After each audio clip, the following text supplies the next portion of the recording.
I don't want to be here. None of us want to be here. But we have to be here if we want to win. Winning is everything. Winning is freedom. Some would even kill for their freedom. "Start moving," was the call from the overlooker. He stood above us on his platform dressed completely in black. I could hear the other surrounding quote-unquote competitors. Cries of pain and anger surged from their mouth, but not loud enough for the overlooker to hear. They wouldn't dare let him hear their complaints.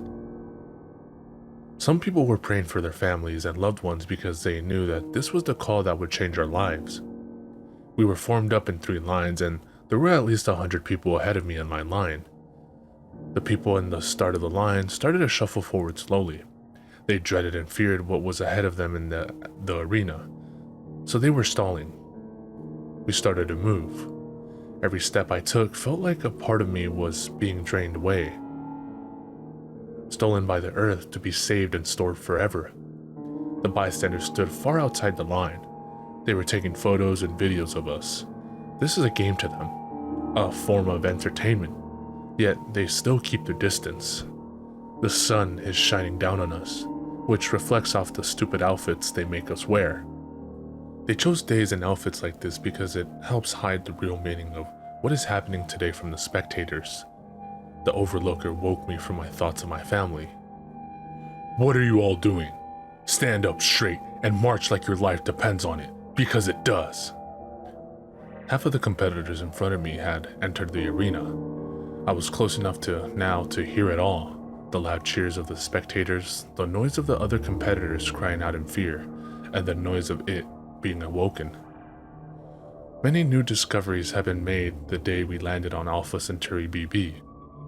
It was estimated that we wouldn't have the technology to reach it until 2103, but there we were in 2057 landing on it. Out of all the new data and discoveries that we made, it is what they were most proud of. They captured it and brought it to Earth, selling it to the highest bidder. The Vance brothers bought it and took it to their arena that had previously been abandoned for decades and started the contests. Every month, hundreds of people are chosen from the farms, and it selects who lives, who dies, and who fights. That's all I know about it. That's all that most know about it. Only the spectators know how it behaves or even what it looks like. There are always rumors going around about it. Some say it is smaller than the average human, but much stronger and fiercer. But then some people say that it is a huge beast like that of a movie. I guess we'll find out soon. I was approaching the outer entrance to the arena. After the outer entrance, I could see a small room where they were marking or cataloging each competitor, and after that was a large open doorway that led to the main area. I was roughly ushered towards a man with a gun of some sort in his hand. Arm and move were the only 2 things he said to me. He showed no emotion while doing so, but I guess he must have seen thousands go in before me, not knowing whether they would come out again. I held out my arm and he placed the gun on my arm.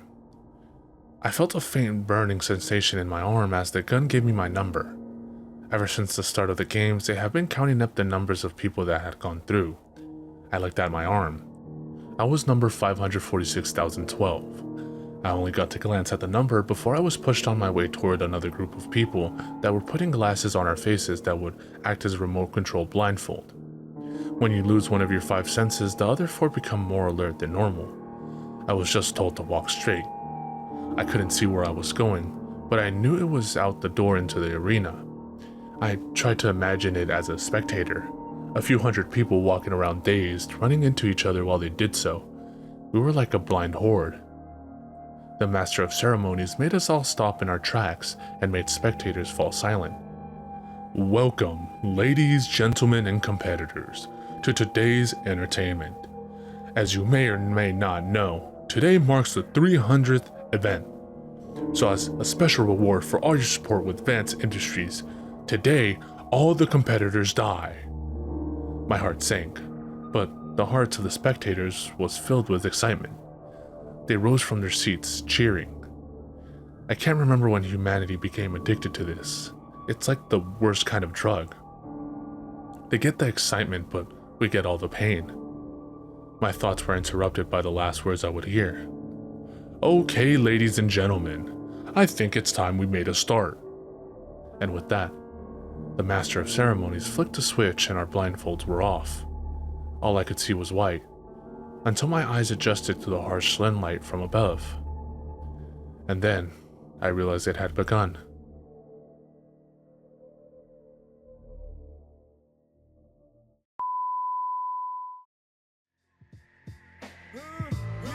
Big up to all my peoples. I done dug into my bag of tricks, came up with some different skits. Not your average mafia, I be on some different shit. You know I'm pimping shit that make you use your mind. So if you can fill in the blanks, do it when it's time. Come on. 1, 2, 3, 4, 5, 6, 7. Feel like I'm in hell, but I wish I wasn't. Yeah, you got it, now knock it while I rock it. I stick plugs in the socket and money in my. Yo, I get psychotic when you try to diss my staff. No props for your block, so